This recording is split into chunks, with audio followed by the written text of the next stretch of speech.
afternoon, and welcome to TVM News. Today is Friday, April 27th. I'm Hannah Weaver. And I'm Brianna Ryan. This week we'll bring you the latest on the Scranton School District's efforts to save jobs. We also have updates on the Pennsylvania jury's verdict for Bill Cosby's sexual assault case. And we'll check in with TVM sports anchor Nicolo Manzo to find out the latest happening in the world of sports.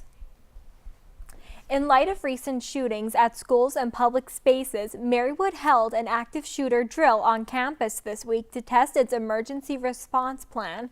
TVM's Bethany Wade has more. Marywood held its first active shooter drill of the year on Wednesday, April 25th, to help students learn what to do in such a situation. The drill occurred in the Liberal Arts Center between 1:15 p.m. and 1:25 p.m.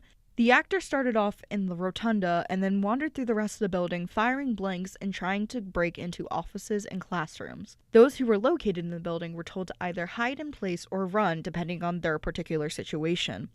Junior business major Amber Shirk was in class in the Liberal Arts Center when the drill occurred. He shut the projector off. We had the door locked. Before class even started, he had us close the blinds and make sure that everything was set, and he explained to us that in a real situation we would be piling the desks up and climbing out those windows right now. Anyone who was not in the Liberal Arts Center at the time of the drill was told to act as if it was a real situation, hiding in place or running if appropriate. Chief of Campus Safety Mike Pascaliccio said that the drill was a success. The participants, I feel, got an experience of what gunfire sounds like in the hallways, how to react, whether to run, hide, or fight, all that. Marywood dealt with a similar situation back in October of 2017 when a student was found to have a gun on his person and in his car while on campus. Since this event occurred, Marywood administrators and campus safety have been working together to better prepare the community for an event like this. In addition to the two active shooter drills held in December and on April 25th, campus safety also held 4 presentations back in March for students to attend to learn what to do if they're on campus during an active shooter situation and what Marywood's policies are.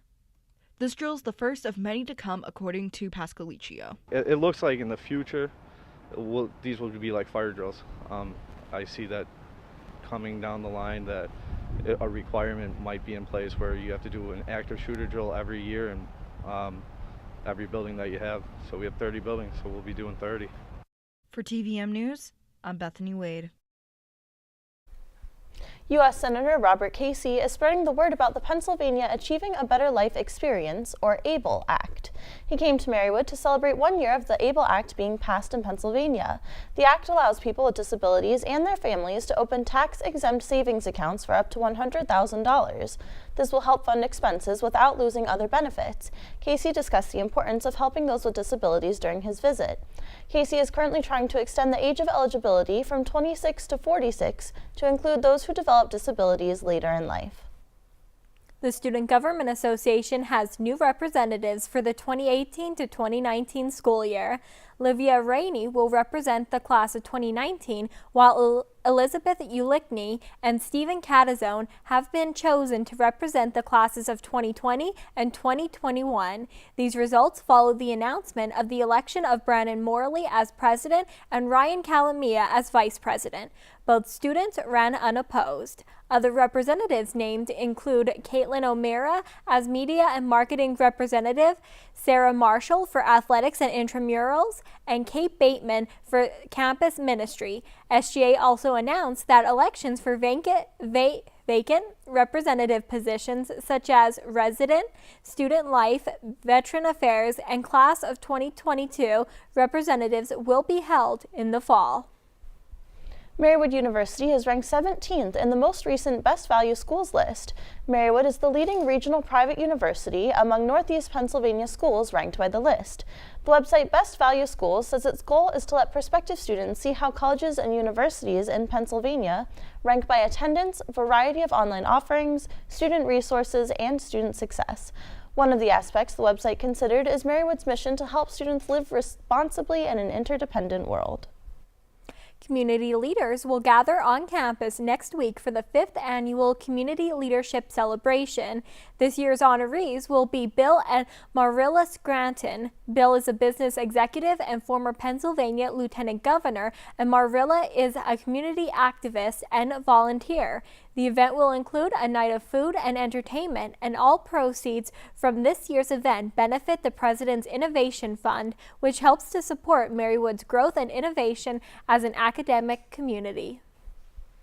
Marywood joined communities and colleges across the nation this week to fight sexual abuse. The Counseling and Student Development Center held its 17th annual Release the Light Sexual Assault Awareness Program yesterday to mark National Sexual Assault Awareness Month. Participants gathered in front of the Insulaco Center for Studio Arts in the afternoon for an outdoor fair.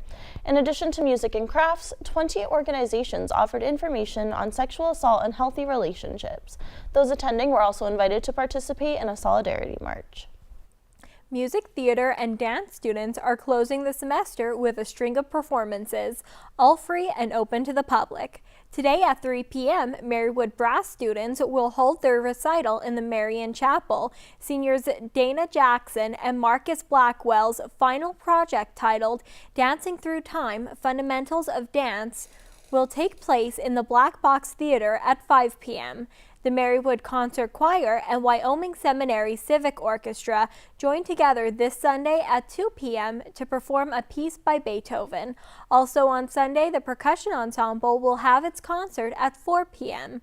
Lastly, Marywood voice students will perform in their recital on Monday, April 30th at 8 p.m. Spirit Week is in full swing here at Marywood. The festivities began last week and will continue until Monday. Today is the Mary Woodstock Music Carnival featuring 8 local bands, carnival games, and outdoor activities. Festivities wrap up Monday with the Student Activities Crew Spirit Bingo in the Nazareth Student Center Latour Room. 2 well-known Philadelphia drag queens visited campus last week when SAC hosted Marywood's first ever drag show. TVM's Jenny Wen has more. Students filled the Latour Room to watch Marywood's first ever drag show hosted by Student Activities Crew. The show took place at Nazareth Student Center on Thursday, April 19th, and was led by 2 Philadelphia drag queens. Participants organized lip-sync performances in drag for a chance to win cash prizes. Drag queens Bev and Jaja shared their experience hosting Marywood's first drag show. I had heard through the grapevine that there were some people who were against it. We tried to keep it light and bright and fun tonight to let people know it's not about trying to recruit, it's not about a political agenda, it's fun, it's just another form of entertainment. We're entertainers.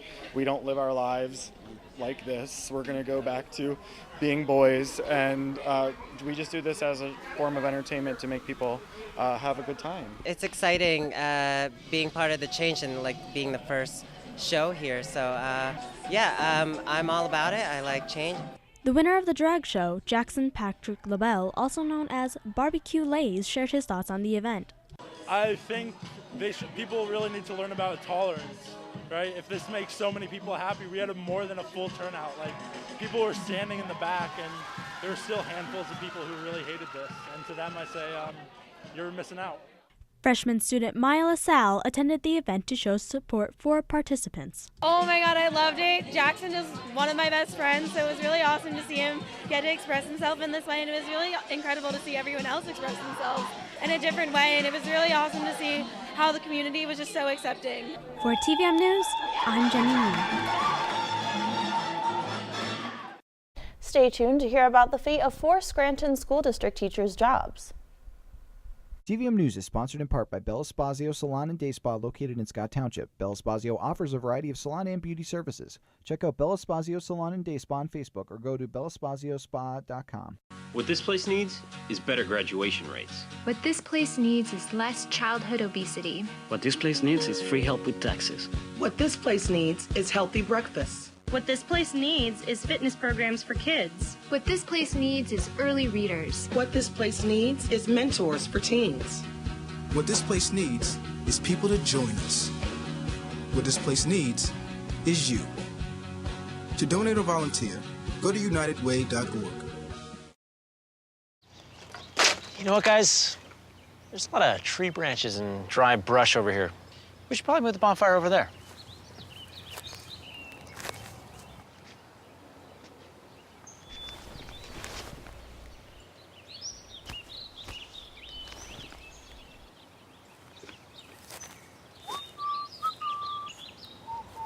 I'm guessing Smokey liked that idea.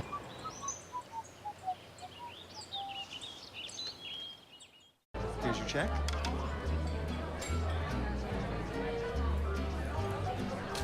Oh, you got it.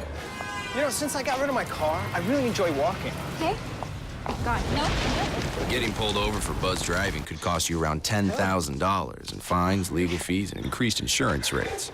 Oh, you're home early. You live with your mom? That'll set your game back a few years. Buzzed, busted, and broke. Because buzz driving is drunk driving. I dare you. I dare you to change the world. Yeah, you. Getting that college education. I dare you to be somebody important. Like be a teacher or a reality TV star. I dare you to stand up here. To call the shots. To be a role model. An inspiration. An innovator. To be a teacher. Think you can change my life? Make me excited about science like you? Have a career that really means something? Then do it. I dare you. Welcome back to TVM News. The Scranton School District has managed to save 4 teachers' jobs after laying off over 50 educators. The school board says they will keep a part-time high school family and consumer science teacher and will be laying off assistants instead. Officials decided to reduce the number of layoffs after changing next year's high school boundaries, with around 90 students from South Scranton now set to attend West Scranton High School. The district now has to budget an additional $250,000 for next year to fund the saved positions. A Lackawanna County School Board will retain its current superintendent. The Old Forge School Board has rehired Superintendent John Rashevsky 3 months after voting to search for a new district leader. The 5-4 vote to rehire Rashevsky was opposed by board member Alicia Marmo, who complained the district wasted $3,000 in looking for a new superintendent. The board had interviewed 3 potential replacements and Rashevsky for the position. Rashevsky's new contract will run for 5 more years with a 2.5% salary increase. Last week's preliminary hearing for one of the 7 Lackawanna County prison guards charged with sexually abusing female inmates was postponed until May 9th. Paul J. Voglino of Carbondale was arrested on February 14th and charged with 2 counts of involuntary deviant sexual intercourse. He was fired 3 weeks later. The Central Scranton Expressway is open again. The road connecting Interstate 81 to downtown Scranton closed last Wednesday so PennDOT could remove the portion of the Harrison Avenue Bridge that crosses over the expressway. It was supposed to remain closed until Monday, but reopened Saturday night because a section of the bridge prematurely collapsed. PennDOT plans to remove the remaining portions of the bridge in the upcoming weeks. There will be more Scranton infrastructure scene changes. 4 Scranton bridges will be replaced in the next 5 years at a cost of $20 million. The bridges at West Lackawanna Avenue, East Elm Street, North Main Avenue, and East Parker Street have all been declared structurally deficient by the State Department of Transportation. Though the bridges are deteriorating, PennDOT said they are safe for travel until replaced. The federal government will cover 80% of the cost, with the replacements expected to be finished by 2023. Pennsylvania Turnpike toll collecting is changing in Lackawanna and northern Luzerne counties. Cashless tolling will begin this Sunday at the toll plazas just south of the Kaiser Avenue interchange in Taylor and south of the Clark Summit interchange in South Abington Township. But don't get too excited. Cashless doesn't mean free. The Turnpike will use a toll-by-plate system. Cameras will take pictures of license plates from the plate's associated address. The Turnpike bills the driver.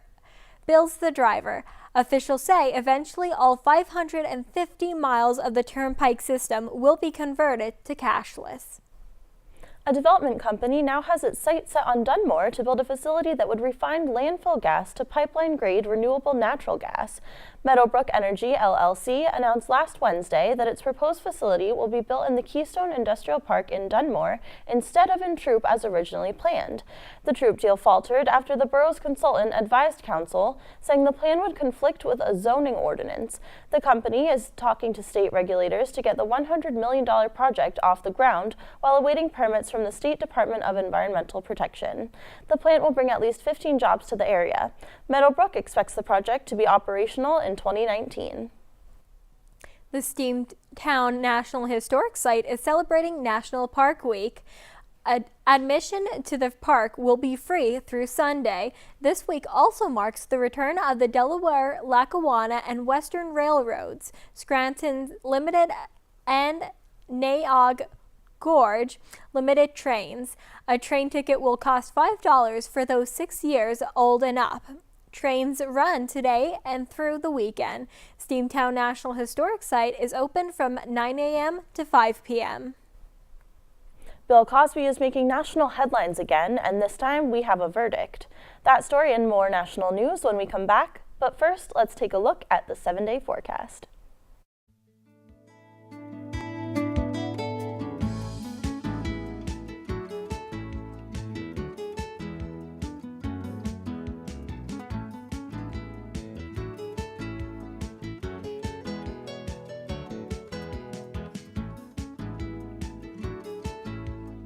TVM-News is sponsored in part by Bell Espazio Salon and Day Spa located in Scott Township. Bell Espazio offers a variety of salon and beauty services. Check out Bell Espazio Salon and Day Spa on Facebook or go to belleSpaziospa.com. I dare you. I dare you to change the world. Yeah, you. Getting that college education. I dare you to be somebody important.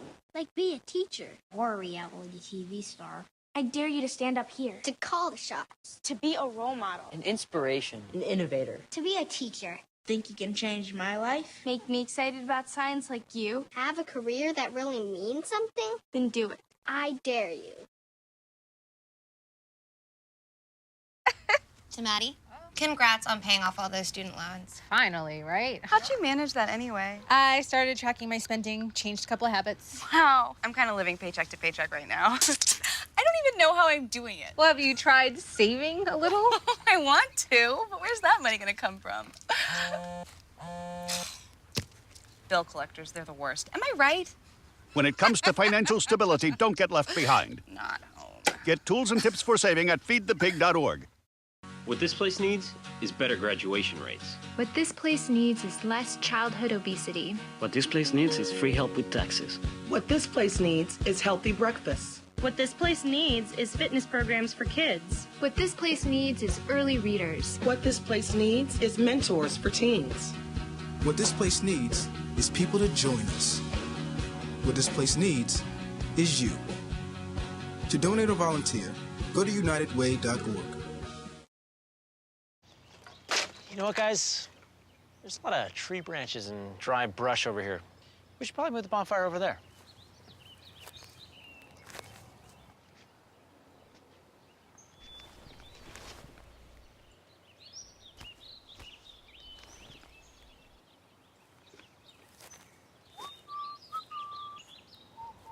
I'm guessing Smokey liked that idea.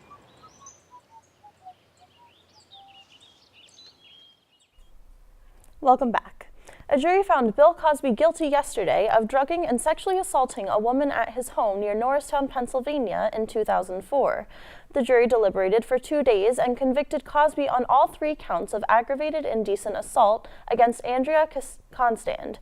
Each count is punishable by up to 10 years in state prison, but can be served congruently. Constand was an employee at Temple University at the time of the assault, and Cosby was her mentor. She is the only one of Cosby's accusers whose allegations resulted in a criminal trial. One of the accusers, Lily Bernard, said the conviction restored her faith in humanity. This is a victory not just for the Commonwealth of Pennsylvania, not just for the victim in the case, Andrea Constant, not just for the 62 of us publicly known survivors of Bill Cosby's drug-facilitated sexual crimes against women, but it's also a victory for all sexual assault survivors, female and male. It's a victory for womanhood. 5 of Cosby's other accusers also testified against him during the trial. White House physician Ronnie Jackson is withdrawing his nomination as the head of Veterans Affairs after accusations of bad behavior. Current and former colleagues say Jackson allegedly prescribed unnecessary drugs and crashed a government vehicle while drunk. Jackson currently serves as Trump's personal physician and served as the White House physician for former President Obama and President George W. Bush. The investigation continues into a Nashville Waffle House shooting where a gunman opened fire, killing 4 people. Gunman Travis Reinking fled the scene but was apprehended near his home a day later. He is being held without bail and is under medical supervision for paranoia and delusions. The death toll could have been much higher if it weren't for customer John Shaw Jr. Shaw wrestled the AR-15 rifle away from Reinking before anyone else could be harmed. Police say they still do not know what motivated the attack. Following the Florida high school shooting in February, Dick's Sporting Goods stopped selling assault-style weapons at its stores. It now plans to destroy all rifles removed from its shelves. The destruction will follow federal guidelines and regulations. Dick's CEO Edward Stack said executives were moved by the survivors' push for gun control regulations. Passengers are thanking a Southwest airline pilot for safely landing Flight 1380 after an engine exploded mid-flight. The explosion shattered a window, causing one passenger to be nearly sucked out of the plane as its passengers attempted to pull her back in. The passenger died at a hospital following landing. 7 others were injured. This is the first fatal United States airline accident since 2009. Southwest said it will inspect all engines related to the incident within the next 30 days. The cause of the engine failure is not clear, and a full investigation will not be completed until next year. Southwest canceled over 100 flights this week in an attempt to accelerate inspecting of fan blades on engines used in many of the company's aircrafts. 10 people are dead and 15 are injured after the driver of a van plowed into a crowded sidewalk in Toronto on Monday. The suspected driver, Alec Minasian, was arrested minutes before after the rampage began. Minasian posted on his Facebook account the morning of the attack about an incel rebellion. Individuals who self-describe as an incel say they are involuntarily celibate and believe they have been denied the right to have sexual intercourse by women.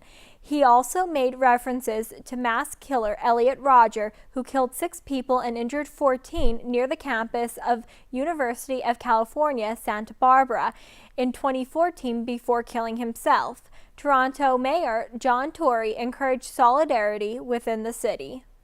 It is a time to be as calm as we can be in the city, to understand that our first responders are doing their job, especially our police. I can tell you how incredibly impressed I was at the professionalism and the thoroughness of the people that I saw in action in the room that we've just come from. And I hope people won't forget that spirit of unity and that spirit of solidarity and that sense of calm that we should have as people go about dealing with an awful tragedy. But nonetheless, they'll be dealing with it, I'm sure, very effectively. Minasian has been charged with 10 counts of first-degree murder and 13 counts of attempted murder. Former First Lady Barbara Bush died last week at 92. She had been suffering from congestive heart failure and chronic obstructive pulmonary disease for years and no longer wanted hospital treatment. 1,500 guests gathered at St. Martin's Episcopal Church in Houston for the service. A procession then brought her casket to the George Bush Presidential Library and Museum. Bush was buried next to her daughter Robin, who died of leukemia at age 3.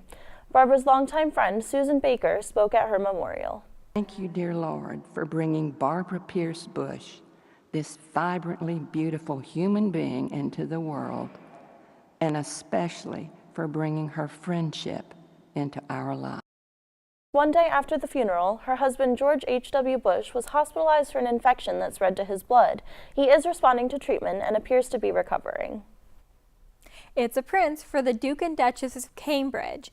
Kensington Palace confirmed that Duchess Kate gave birth to a baby boy Monday morning at St. Mary's Hospital in London.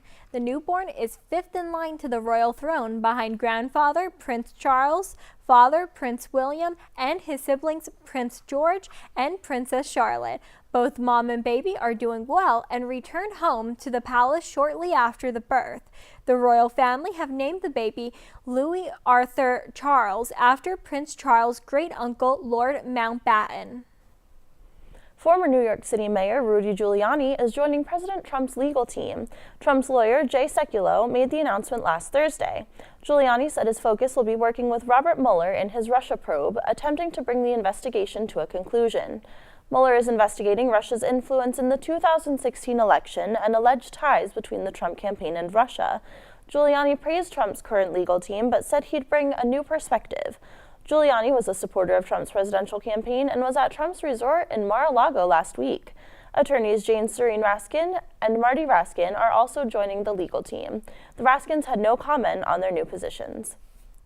The exact source of the E. coli that contaminated romaine lettuce remains a mystery.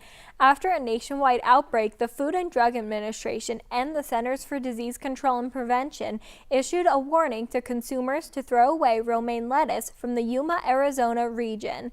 The organizations told consumers to avoid romaine if the origin is unknown. Most of the romaine lettuce in the U.S. sold during the winter is from the Yuma region. This strain of E. coli releases a toxin into the bloodstream that disrupts kidney functions. Up next, we'll check in with TVM sports anchor Nicolo Manzo for updates on Pacer sports and a look at the NFL draft. Don't go anywhere. TVM News is sponsored in part by Bella Spazio Salon and Day Spa located in Scott Township. Bella Spazio offers a variety of salon and beauty services. Check out Bella Spazio Salon and Day Spa on Facebook or go to bellaspazio.spa.com. Here's your check.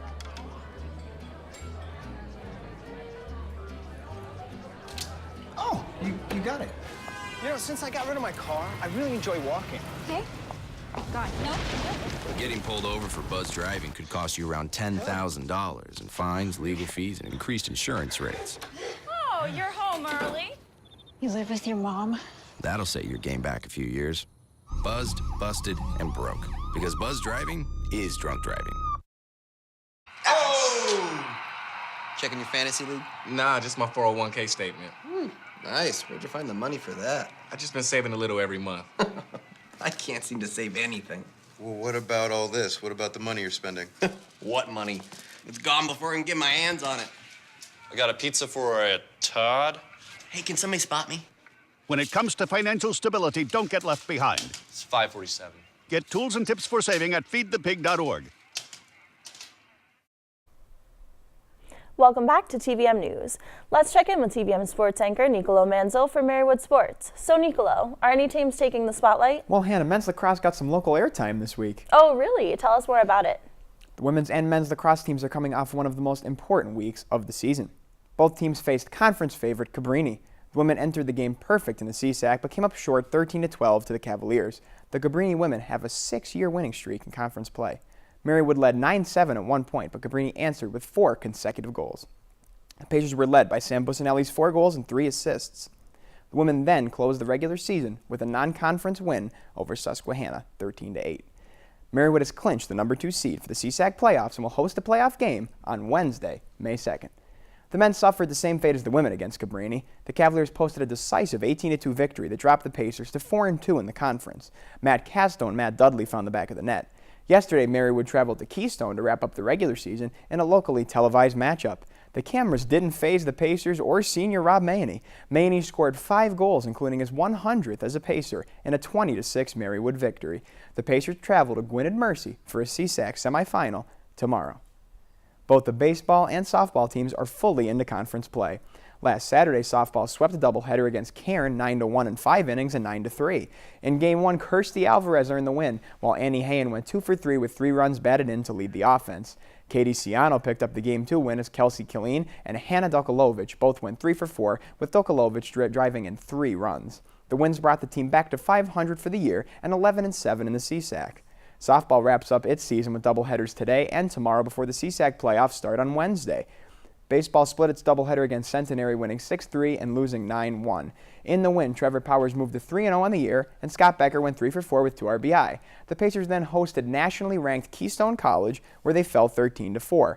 Jake Schuster drove in 2 runs. The team met Keystone again on Thursday when the Giants posted a 10-2 win. Schuster was 3 for 5 in the loss. Another season is going into the books for Marywood tennis. The women ended an impressive season in the CSAC semifinals with a 5-1 loss to Immaculata-University. The Pacers' one win in the match came at number 1 doubles, where Abigail Dowd and Danielle Oganowski defeated Morgan Jacob and Kaylee Masterman 8-4. The women finished with an 8-5 record, with 5 players being named to the all-conference team. Brooke Panic and Nicole Sinclair made second-team doubles, while Sinclair was also chosen honorable mention singles. Dowd made second-team singles, and Emily Zarilli was the all-sportsmanship representative. On the men's side, the team finished the year 1-10 after a loss to Immaculata. The men's and women's golf teams are heading into conference tournament play. The men placed 6th at the Glen Mara National Invitational, with Nicholas Biondi finishing in a tie for 10th. The Pacers notched a 636 score for the two-day event, while McDaniel College won by 25 strokes. The Marywood men begin competing in the CSAC championships today. Marywood's women's golfers defeated the University of Scranton 3-2 in match play Saturday to wrap up their regular season play. Christiane Laucher and Brianna Baker won their pairings for the Pacers. The women compete at the Landmark Championship starting tomorrow. The 2018 National Football League draft is not disappointing. And last night's highly anticipated first round, the Cleveland Browns turned some heads when they chose Oklahoma quarterback Baker Mayfield with the first overall pick. The New York Giants then selected Penn State running back Saquon Barkley with the second pick. The Jets made USC quarterback Sam Darnold the third overall pick. The Browns went back on the clock at 4 to select Ohio State cornerback Denzel Ward, and the Denver Broncos closed out the top 5 by picking NC State defensive end Bradley Chubb. In all, 5 quarterbacks and 3 running backs were selected in an exciting first round. The Browns will be back on the clock again to start the second round tonight. That wraps it up for sports this week. Back to the desk. Thanks, Nicolo. That's going to do it for this week's edition of TVM News. From all of us here at TV Marywood, thanks for tuning in. Be sure to follow TV Marywood's YouTube page and like the TVM Facebook page to stay up to date on the latest happenings and to watch additional content. I'm Brianna Ryan. And I'm Hannah Weaver. We'll see you next week.